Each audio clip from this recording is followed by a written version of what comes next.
The first man Kyle Rittenhouse fatally shot on the streets of Kenosha, Wisconsin, was irrational and crazy. Rittenhouse's attorney told jurors at his murder trial Joseph Rosenbaum had been on medication for bipolar disorder and depression, and he was trying to take Rittenhouse's rifle, attorney Mark Richards said, suggesting there could have been more bloodshed if Rittenhouse hadn't acted. "I'm glad he shot him, because if Joseph Rosenbaum got that gun, I don't for a minute believe he wouldn't have used it against somebody else," Richards said during closing arguments in the 18-year-old Illinois man's trial for killing Rosenbaum and another man and wounding a third during a chaotic night of protests in August 2020. To some legal experts and other observers, Richards' remarks were a smart courtroom strategy and an accurate depiction of the threat faced by Rittenhouse, who says he shot the men in self-defense. But mental health advocates heard something different, a dangerous assumption that people living with mental illness are homicidal and need to be killed, and terminology such as crazy that they say is pejorative and adds to the stigma surrounding mental health issues.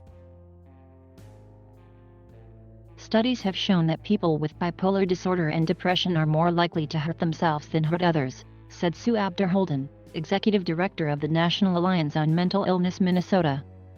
That's why NAMI's work includes training police officers to use de-escalation strategies when dealing with people who have a mental illness.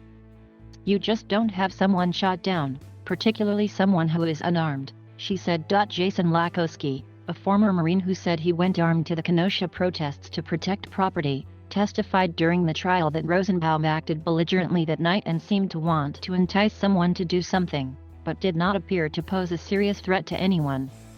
Lakowski said he turned his back on Rosenbaum and ignored him. Rittenhouse didn't know Rosenbaum or his background when they crossed paths at the protest that followed the shooting of Jacob Blake, a black man, by a white police officer. And the jury wasn't supposed to know much about him either. During pretrial hearings, defense attorneys said they wanted to present evidence of Rosenbaum's past, including an Arizona conviction for having sex with a minor in 2002. They planned to argue that Rosenbaum, 36, was trying to take the then 17-year-old Rittenhouse's weapon during their encounter because Rosenbaum wasn't legally allowed to have a gun due to his criminal past.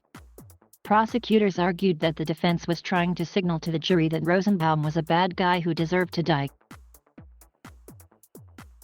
Judge Bruce Schroeder blocked defense lawyers from revealing the sex crime conviction at the trial.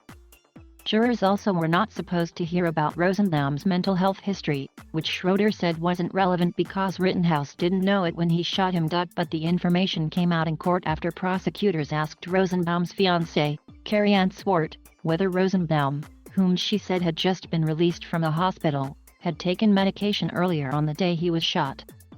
Schroeder later ruled that by asking that question, prosecutors opened the door for the defense to ask Swart what the medication was for.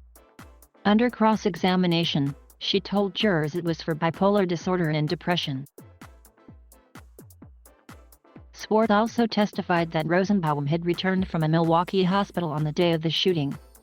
The jury did not hear that Rosenbaum had been in a mental health ward following a suicide attempt. Phil Turner, a former federal prosecutor who is now in private practice and who isn't involved in the Rittenhouse case, believes the testimony about Rosenbaum's mental illness was very important to the self-defense argument and therefore fair game.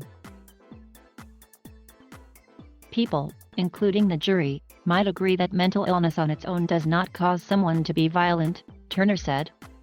But that information, along with Rosenbaum's actions that night, from getting in the face of men armed with rifles to at one point chasing after Rittenhouse, likely was a nodding their head kind of moment for jurors.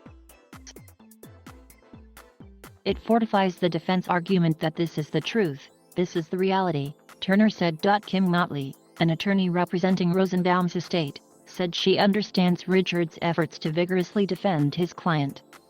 But she called his comments about being glad Rittenhouse shot Rosenbaum among the final words jurors heard before they started deliberating Tuesday following a roughly 2-week trial, disgusting and offensive to people who struggle with mental illness. This trial isn't about the type of person Joseph Rosenbaum was, Motley said. This trial is about his client, Kyle Rittenhouse. Thank you for watching. Please subscribe